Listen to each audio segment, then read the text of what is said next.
ဒီကွက်ကလေးကဂရမ်မြေဖြစ်တဲ့230ဂရမ်မြေကိုအမည်ပြောင်းလို့ရပါတယ်ရှင်ပိုင်ဆိုင်မှုအရှုပ်ရှင်အရန်ကုန်မှာကင်းပါတယ်နော်ကိုကဒီကွက်ကိုဝယ်လိုက်ပြီးချက်ချင်းအမည်ပေါက်ပြောင်းနေတယ်ဆိုလဲပြောင်းလို့ရပါတယ်ရှင်ဟုတ်ကဲ့ဒီနေ့လေးကလေ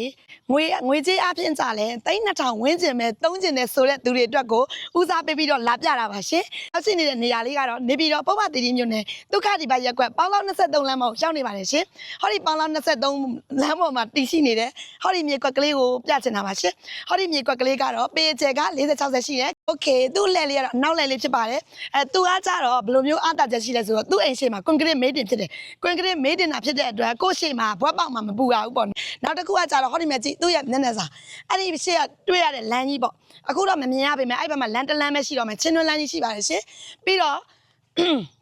မမတောင်တန်းပြူပြမလို့ရှင်ဟိုဘက်ကို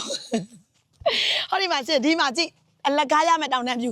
ဂွိဆိုနှစ်ချက်နှိပ်လိုက်အောင်ညီရလေးကိုဟုတ်တယ်ဒီမှာကြည့်အဲ့တောင်တန်းပြူနော်တောင်တန်းပြူကိုရမယ်ရှင်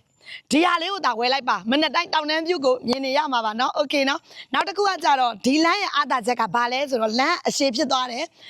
လမ်းအရှိဖြစ်သွားတဲ့အပြင်တိတ်ဆက်အေးစစမ်းလေးပဲဟုတ်ပြီနော်နောက်တစ်ခုကကြတော့ဟောဒီလိုမျိုးအိမ်နေဒါဆိုအိမ်ဆောက်နေပြီဘေးမှာလည်းအိမ်နေရှိတယ်ဟောဒီဘက်ဒီမှာလည်းအိမ်နေရှိပါတယ်ရှင်ဒီမှာကြည့်